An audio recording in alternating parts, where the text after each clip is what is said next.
자, 기도 드리시겠습니다. 우리의 기도를 들어주시고 우리를 기도의 사람으로 빚어주신 주님, 기도가 바로 우리의 호흡이며 기도가 우리의 능력이며 기도가 우리의 유일한 언어입니다. 그런 기도를 우리에게 허락하시고 우리의 기도를 하나하나 다 들어주시고 응답하여 주시니 감사합니다. 예수님 당신이 바로 가장 좋은 응답이십니다. 감사합니다. 우리의 모든 죄악과 죽음을 십자가에 완전히 못 박아 사라지게 하여 주신 우리 주님 예수 그리스도의 이름으로 기도합니다. 아멘. 자, 오늘은 당신이 그 사람이라 라는 말씀으로 주님의 은혜를 함께 나누도록 하시겠습니다. 여러분, 이찬우 목사님에 의하면 로마 제국이 기독교를 가장 심하게 핍박했을 당시에 로마 군대 장교 중에 마셀루스라고 하는 장교가 있었다는 겁니다. 이 사람은 가문도 굉장히 좋고 본인의 능력도 아주 출중해서 출세길이 보장되어 있었습니다. 나중에 로마를 이끌어갈 큰 장군감이다 라는 평가를 받았다고 합니다. 근데 이 사람은 어느 날 그 원형 경기장 콜로세움에 갔다가 큰 충격을 받게 됩니다. 지금까지 그 원형 경기장에서 죽어간 죄수들, 맹수에 물어뜯겨 죽는다거나 칼에 의해 죽는다거나 불에 태워져서 화형을 당하면서 죽어간 모든 죄수들은 다 나는 억울하다고 제발 살려달라고, 아니면 나를 이렇게 아프게 하는 사람들 저주하고 악담을 퍼부으면서 죽어갔는데, 유일하게 이 그리스도인이라고 하는 사람들, 예수님을 믿는다고 하는 사람들은 맹수에 의해 물어뜯기면서도 자기 몸이 불타면서도 나는 승리했다, 예수님의 이름으로 나는 승리했다 라면서 당당하게 죽어가는 모습을 보고 이 마셀루스는 정말 큰 충격을 받은 겁니다. 그런 어느 날 상부로부터 지하 동굴 카타콤에 숨어있는 그리스도인들을 수색해서 잡아오라는 명령을 받게 됩니다. 진짜로 지하 동굴에 가보니까 예배를 드리고 있는 한 기독교 공동체를 찾게 되었습니다. 그래서 마셀루스는 한번 하던 거 계속 해보라고, 너희들이 무슨 말 하는지 내가 드러나 보겠다고 하고 들어봤습니다.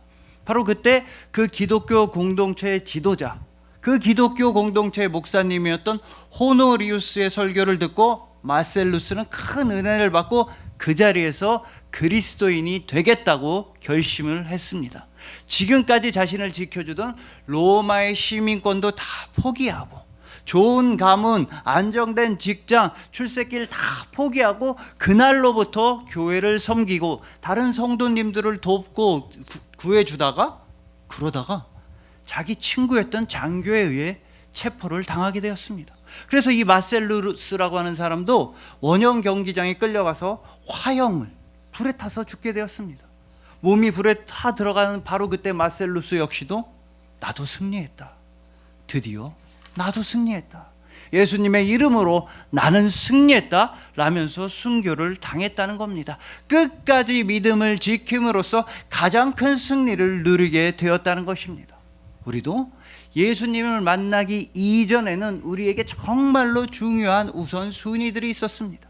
누군가에게는 돈이 제일 소중했고, 또 어떤 사람들은 건강, 명예, 사람들로부터의 인기가 진짜 중요하던 때가 있었습니다. 하지만 예수님을 만나고 난 이후에 여러분들의 우선순위는 완전히 바뀌게 되었습니다. 여러분들 삶에 있어서 1순위는 예수님이고, 2순위가 예수님이고, 3순위도 예수님이 되었습니다. 왜냐하면 예수 그리스도한테서 1순위, 0순위가 바로 여러분들이기 때문입니다. 바로 오늘 본문에서도 자기 인생에 있어서 가장 심한 죄악을 저지르고 있던 다윗이 등장합니다. 다윗은 정말 심각한 죄악을 저질렀지만 하나님께서는 선지자 나단을 보내주셔서 하나님의 말씀을 전하는 사람을 보내주심으로써 다윗에게 회개할 기회를 주셨습니다. 다시 믿음으로, 다시 하나님께로 돌아올 수 있는 길을 죄악을 짓고 있던 다윗에게 열어주셨던 것입니다. 여러분들에게도 언제나 아버지께로 돌아가는 길이 활짝 열려져 있습니다. 오늘 우리가 함께 부른 찬송가 280장 가사처럼 천부여 의지 없어서, 여러분들이 정말로 의지할 데가 없고 힘들고 아프고 고생스러울 때, 의지할 데 없을 때 두 손 들고 여러분들은 아버지께로 돌아갈 길이 있는 것입니다. 그 길의 이름이 바로 예수 그리스도이며, 여러분들은 예수 그리스도의 십자가 보혈로 말미암아 모든 죄악이 깨끗하게 용서받으신 귀한 아버지의 자녀들이라는 것입니다. 그래서 오늘은 오늘 본문 말씀을 통해서 누구를 만나든지 간에 어떤 상황에 있든지 간에 항상 기도하는 사람이라는 정체성을 놓치지 않는 우리 모두가 되기를 소망해 봅니다. 우리가 아니라 예수님께서 먼저 다가와 주시고, 예수님께서 먼저 선택하여 주시고, 예수님께서 먼저 사랑하여 주신 여러분들을 주님의 이름으로 축복합니다.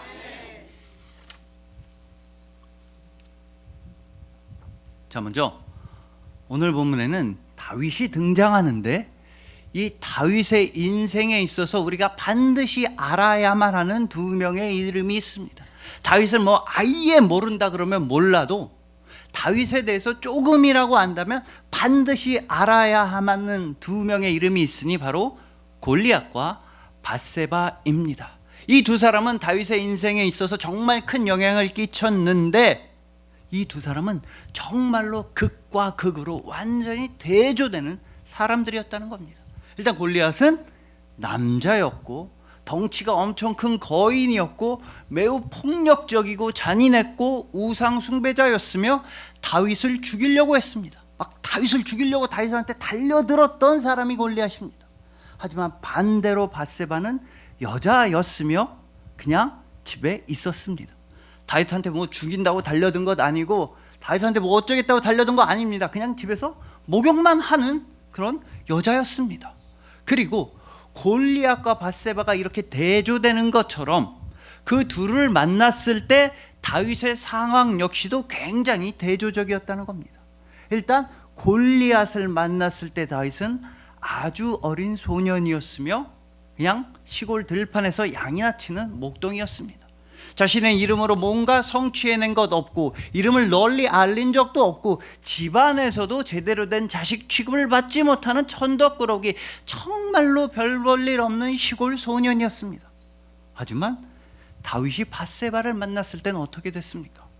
다윗은 다 큰 어른이 되어 있었고 한 나라의 왕이 되어 있었습니다. 모든 백성들이 다윗을 칭송하고 존경했으며 나라는 부강해지고 있었으며 다윗은 믿음으로서도 아주 유명해졌으며 정말 모든 것을 다 가진 사람이었다는 겁니다. 그러니까 한마디로 다윗은 밧세바를 만날 때, 골리앗을 만날 때에는 아무것도 아니었지만 이 밧세바를 만날 땐 모든 것을 다 가진 사람, 인생에 있어서 최전성기를 달리고 있었다는 것입니다. 자, 이처럼 다윗의 삶에 있어서 골리앗과 밧세바는 정말로 대조적이지만 그 두 사람에게는 한 가지 공통점이 있었습니다. 그 공통점은 바로 그 두 사람은 다윗이 어떤 사람인지를 드러내주는 계기가 되었다는 겁니다. 그 두 사람과의 만남을 통해서 다윗이라고 하는 사람의 정체성이 온 천하에 드러나게 되었다는 것입니다.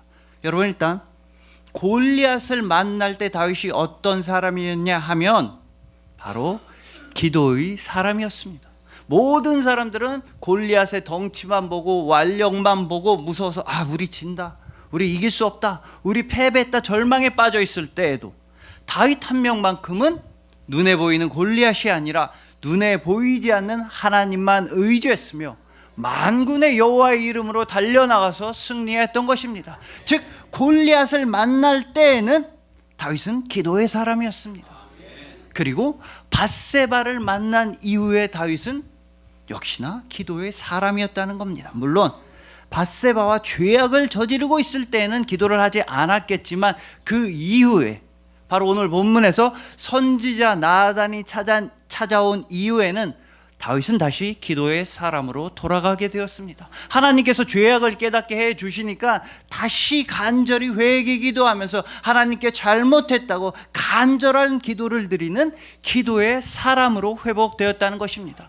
그래서 정리해 보자면 이 다윗이라고 하는 사람은 골리앗을 만났을 때에도 기도의 사람이었으며 밧세바를 만난 이후에도 기도의 사람이었다는 것입니다. 여러분, 이 세상에서는 우리가 어떤 사람을 만나느냐가 정말 중요하다고 합니다. 맞는 말입니다. 어떤 사람을 만나고 어떤 영향을 받느냐 정말 중요한 일입니다. 누구랑 친구가 되고 누구랑 어울리고 누구랑 결혼하는지에 따라 우리 삶에 큰 변화가 일어나는 것도 사실입니다. 하지만 그보다 훨씬 더 중요한 일은 우리가 어떤 사람을 만난다 할지라도 여전히 나는 기도하는 사람으로 남아 있어야 한다는 것입니다. 여러분들은 지금까지 정말 수많은 사람들을 만나왔습니다. 응애 태어나자마자 부모님, 가족들을 만났으며 커가면서 친구들도 만났고 또 사회에서 일적으로 여러 동료들이라든지 많은 사람들을 만나왔습니다. 여러분들이 만나온 사람 중에는 골리앗과 같은 사람이 있었습니다. 왜 나를 괴롭힐까? 왜 나를 죽이려고 들까? 왜 나를 힘들게 하는 사람이 힘들게 할까라는 사람이 있었지만 그 사람을 통해서 오히려 여러분들이 성장하고 여러분들이 성숙해지고 여러분들이 발전하는 계기가 된 사람이 있었습니다. 또한 여러분들이 만난 사람 중에는 밧세바와 같은 사람도 있었습니다. 이 사람이랑 있으면 되게 신나네, 즐겁네, 재밌네. 하지만 그 사람과 함께 잘못된 길로 죄악을 저지르게 되었던 그런 사람도 여러분들은 만나왔던 것입니다. 여러분들은 이처럼 살면서 정말 수많은 사람들을 만나왔지만 언제나 항상 변함없이 하나님은 여러분과 함께 하셨습니다. 그러므로 여러분들도 항상 변하지 않고 함께 하시는 하나님을 향해서 항상 변하지 않고 기도를 해야만 한다는 것입니다. 내가 가난하면 정말로 기도해야 합니다. 내가 할 수 있는 일이 없고 나의 마음이 아프고 내가 가진 게 없으면 더더욱 기도해야 합니다. 왜냐하면 나는 가진 게 없지만 모든 것을 다 가지신 하나님께서 여러분들의 아버지가 되어주시기 때문이며 나는 마음이 아프지만 모든 위로의 하나님께서 여러분들의 아버지이시기 때문이며 나는 할 수 있는 일이 없지만 모든 능력의 하나님께서 여러분들의 아버지이시기 때문입니다. 그리고 바로 기도로서 여러분들은 그 하나님 아버지의 넘쳐나는 능력과 소망과 위로를 몸소 체험하게 되는 것입니다. 그렇기 때문에 이 찬송가 280장의 가사가 정말로 맞는 말씀인 것입니다. 천부여 의지없어서 손들고 옵니다. 그 다음에 주 나를 외면하시면 나 어디 가릴까? 여러분, 만약에 주님이 우리를 외면하시면 우리는 갈 데가 없습니다. 주님께서 여러분을 외면하시면 여러분들은 의지할 곳이 없으며 주님께서 여러분들을 외면하시면 여러분들은 구원을 받을 수도 없었으며 주님께서 여러분을 외면하셨으면 여러분들은 생명을 얻을 수도 없었을 것입니다. 하지만 우리 주님 예수 그리스도께서는 절대로 여러분들을 외면하지 않으시려고 두 팔 벌려 십자가에서 못 박아 죽임을 당하셨던 것입니다. 예수님께서는 항상 여러분들을 안아주시기 위해서, 항상 여러분들을 외면하지 않기 위해서, 항상 여러분들을 품어주시기 위해서 두 팔 벌려 그 손이 십자가에 못이 박혀 죽임을 당하셨던 것입니다. 그래서 예수님 한 분만이 여러분들을 지켜주시는 방패이시며 여러분들이 그 안에 들어가 피할 반석이 되어주시며 여러분들의 영원한 생명이 되어주시는 것입니다. 그러니 부디 그 누구를 만난다 할지라도 그 어떤 상황에 처한다 할지라도 나는 항상 기도하는 사람입니다 라는 정체성을 끝까지 붙드시길 소망합니다. 기도를 통해서 하늘의 능력과 하늘의 기쁨과 하늘의 소망을 몸소 체험하시길 소망하는 것입니다. 바로 예수님의 손을 꼭 붙잡고 나를 위해 피 흘리신 그 손, 못자국이 난 그 손을 꼭 붙잡고 항상 열심히 기도하시는 여러분들을 주님의 이름으로 축복합니다.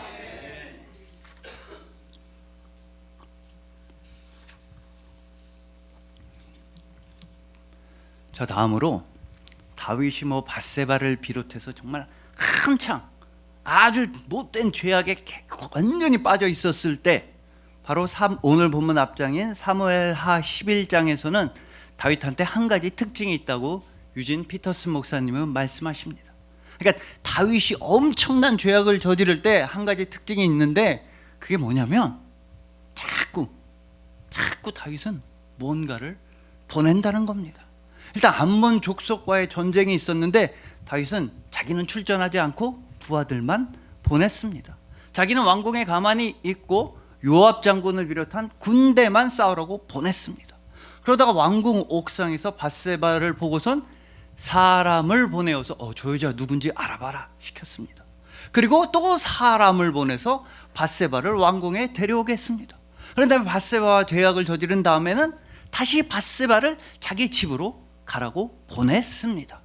그런 다음에 다윗은 요압 장군한테 사람을 보냈습니다. 편지를 보냈습니다.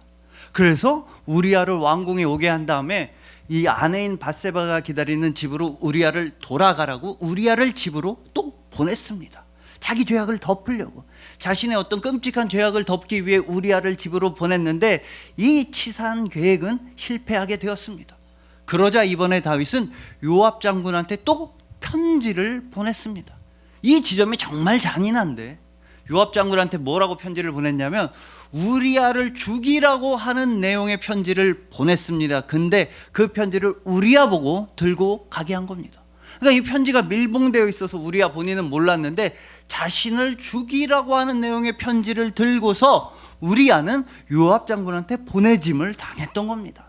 그 잔인한 계략으로 우리아가 사망하게 되자 다윗은 이번엔 또 사람을 보내서 밧세바를 왕궁으로 데려왔습니다. 여러분, 이처럼 다윗이 한창 죄악에 빠져 있을 때는 계속해서 자꾸만 뭔가를 보내고 있습니다. 군대도 보내고 편지도 보내고 사람도 보내고, 자기는 가만히 있으면서, 자기는 움직이지 않고 가만히 있으면서 이것저것 다 보내서 주변을 내 뜻대로 하려고, 자신의 욕망을 성취하려고, 자신의 죄악을 이루기 위해서 자꾸 이것저것 다 보내는 것이었습니다. 즉 마치 자기가 하나님이라도 된 듯이 자신은 왕국에 가만히 있으면서 왕이라는 권력을 이용해서 편지도 보내고 사람도 보내고 이것저것 다 보내서 자신의 죄악을 계속해서 밀고 나갔던 것입니다. 하지만 잘 아시다시피 이 죄악이라는 건 절대로 숨길 수가 없습니다. 일단 하나님께서 다 알고 계시며 다윗 본인도 잘 알고 있었을 겁니다. 그리고 점점 다윗의 죄악은 사람들에 의해서도 알게 되었습니다. 그러니까 지금까지는 다윗이 이것저것 군대든 편지든 사람이든 계속 보내기만 했는데 드디어 사람들이 다윗한테 보내오는 게 있었다는 것입니다. 지금까지는 다윗이 계속해서 보내기만 했는데 사람들이 뭔가를 다윗한테 보내오기 시작합니다. 이렇게 해서 다윗한테 되돌아온 것들은 다윗의 한계와 다윗의 죄악과 다윗의 무력함을 온천하에 드러나게 했던 것입니다. 예를 들어 사무엘하 11장 5절에서 밧세바는 다윗한테 이런 것을 보내왔습니다. 그 여인이 임신함에 사람을 보내 다윗에게 말하여 이르되 내가 임신하였나이다 하니라. 자, 여러분, 지금까지는 다윗만 밧세바한테 사람을 보냈습니다. 나는 왕이니까, 자기는 왕이니까 밧세바한테 이래라 저래라 명령할 수 있다고 생각해서 다윗만 사람을 밧세바한테 보내왔는데 이제 드디어 밧세바도 다윗한테 사람을 보내온 것입니다. 임신 소식을 알려왔습니다. 바로 임신으로 말미암아 다윗과 밧세바의 죄악은 이제 온 천하에 알려질 수밖에 없게 되었다는 것입니다. 또한 요압 장군 역시도 다윗한테 이런 것을 보내왔다고 사무엘하 11장 18절은 말씀합니다. 요압이 사람을 보내 그 전쟁의 모든 일을 다윗에게 보고할세.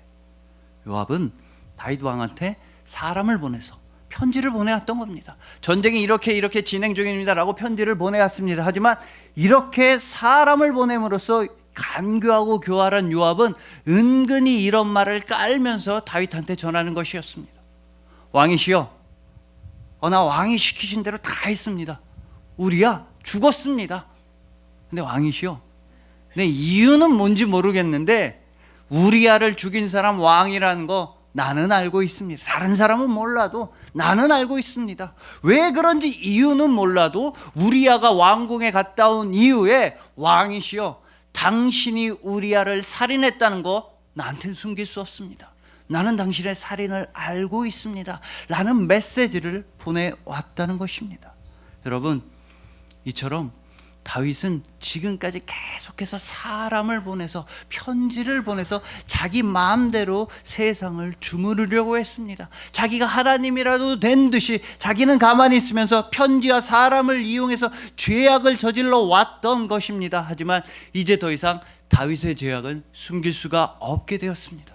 다윗한테 남은 것은 치욕을 당하는 것, 수치를 당하는 것, 어쩌면 왕자리에서 내려와야 하는 것, 어쩌면 죽임을 당하는 것, 이런 안 좋은 일들만 다윗을 기다리고 있습니다. 하지만 놀랍게도 이 순간 하나님께서도 다윗한테 무언가를 보내셨다는 것입니다. 다윗만 사람들한테 무언가를 보낸 게 아니라, 사람들만 다윗한테 무언가를 보내온 게 아니라, 죄악을 저지르고 죽음으로 향해 가던 다윗한테도 하나님께서는 무언가를 보내오셨으니 오늘 보면 바로 앞에 있는 12장 1절입니다.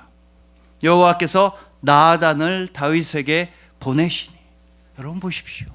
죄악을 마구 저지르고 있던 다윗한테 하나님께서는 선지자 나단을 보내주셨습니다. 왕이시여, 지금 죄악을 저지르고 있습니다. 지금 잘못된 길로 가고 있습니다. 왕이 저지른 짓은 죄악입니다. 라고 말하는 선지자 나단을 하나님께서는 직접 다윗한테 보내주셨던 것입니다. 왜입니까? 이유는 무엇입니까? 하나님께서 왜 선지자 나단을, 하나님의 말씀을 전하는 사람을 다윗한테 보내주셨습니까? 그 이유는 오로지 용서하고 싶으셔서 그러셨습니다. 다시 하나님께로 돌아오라고, 다시 믿음의 길로 돌아오라고, 모든 죄악을 회개하고 다시 거룩함을 회복하라고 하나님의 말씀을 전하는 사람을 보내주셨던 것입니다. 하지만 더욱 놀랍게도 하나님께서는 다윗한테 하나님의 선지자를 보내주셨는데, 그 하나님께서는 여러분들한테는 하나님의 선지자가 아니라 하나님의 아들을 보내주셨습니다. 하나님께서는 다윗한테는 하나님의 말씀을 전하는 사람을 보내주셨는데, 놀랍게도 여러분들한테는 하나님의 말씀 그 자체를 보내주셨으니 바로 우리 주님 예수 그리스도입니다. 그 이유는 왜입니까? 여러분을 용서하고 싶으셔서 그랬습니다. 다시 아버지의 품으로 돌아오라고, 다시 영원한 행복을 누리자고, 다시 아버지와 함께하는 생명과 기쁨을 누리라고 하나님 아버지께서는 아들이시자 말씀이신 예수님을 보내주셨습니다. 거기서 끝이 아니라 하나님 아버지께서는 예수님을 다시 한번 보내셨으니 바로 십자가로 보내신 것입니다. 예수 그리스도의 그 십자가 보혈을 통해서, 죽음의 희생을 통해서 여러분들을 완전히 용서하시고, 여러분들을 완전히 죄 없다 하시고, 여러분들을 깨끗하게 구원하시기 위함이었던 것입니다. 그러니 부디 항상 여러분들을 부르시는 그 하나님 아버지의 음성을 들으시고 항상 하나님 아버지께 돌아가시길 소망합니다. 죄악이라고 하는 것은 애초부터 짓지 않는 것이 중요하지만, 더욱더 중요한 것은 짓는 그 즉시 회개하고 하나님께로 돌아가는 것임을 기억하시길 소망합니다. 하나님의 말씀이시자 하나님의 아들이신 예수 그리스도의 십자가 보혈로 말미암아 모든 죄악이 깨끗함을 입으신 여러분들을 주님의 이름으로 축복합니다.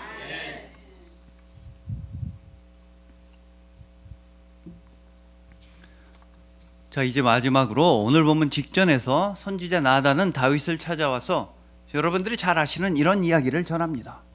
왕이시여, 두 사람이 있는데 한 명은 되게 부자, 다른 한 명은 되게 가난합니다.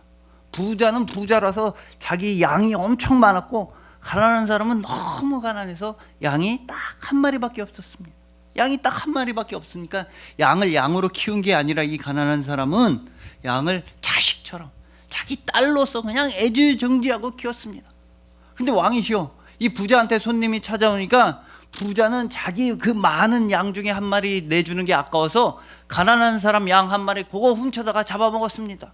이런 부자는 어떻게 해야 될까요? 말하자마자 다윗 왕은 막 어떻게 그렇게 나쁜 뭐가 있냐? 그 사람은 죽임을 당해 마땅하다, 벌을 받아야 된다, 막 화를 냈습니다. 그렇게 화를 내는 다윗한테 오늘 본문 7절에서 선지자 다윗은 하나님의 말씀을 전했습니다. 왕이시여 당신이 그 사람이라. 나단이 다윗에게 이르되 당신이 그 사람이라. 왕이시여 죽어 마땅한 그 죄인 당신입니다. 죽어 마땅한 그 죄인 다른 사람 아니라 바로 당신입니다. 당신이 그 사람입니다. 여러분, 이것이 바로 하나님의 말씀이 우리에게 오는 방식입니다. 즉 하나님의 말씀은 언제나 나를 직접 향하시는 말씀입니다.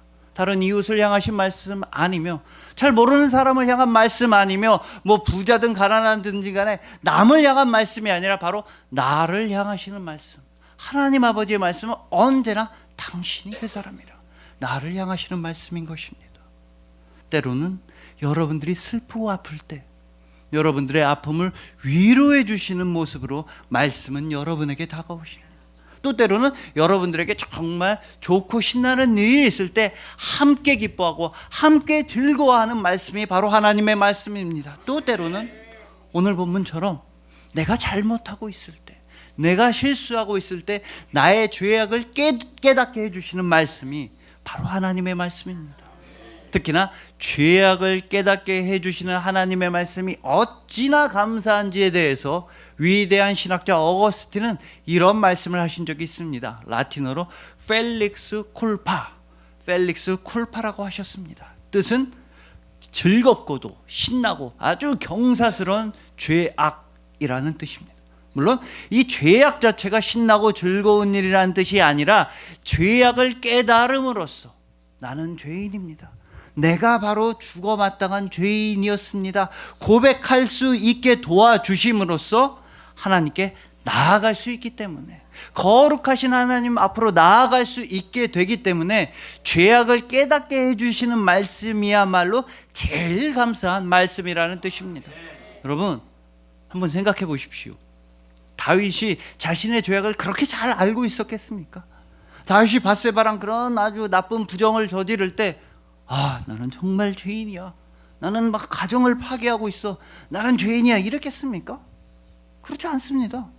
다윗은 나는 사랑에 빠진 남자야, 사랑에 빠진 게 죄는 아니잖아, 우리는 나쁜 짓이 아니라 그냥 사랑에 빠진 연인일 뿐이야, 나 사랑하는 사람을 위해서라면 뭐든지 난 로맨틱한 남자야, 이렇게 스스로를 속이고 스스로를 기만했을 것입니다.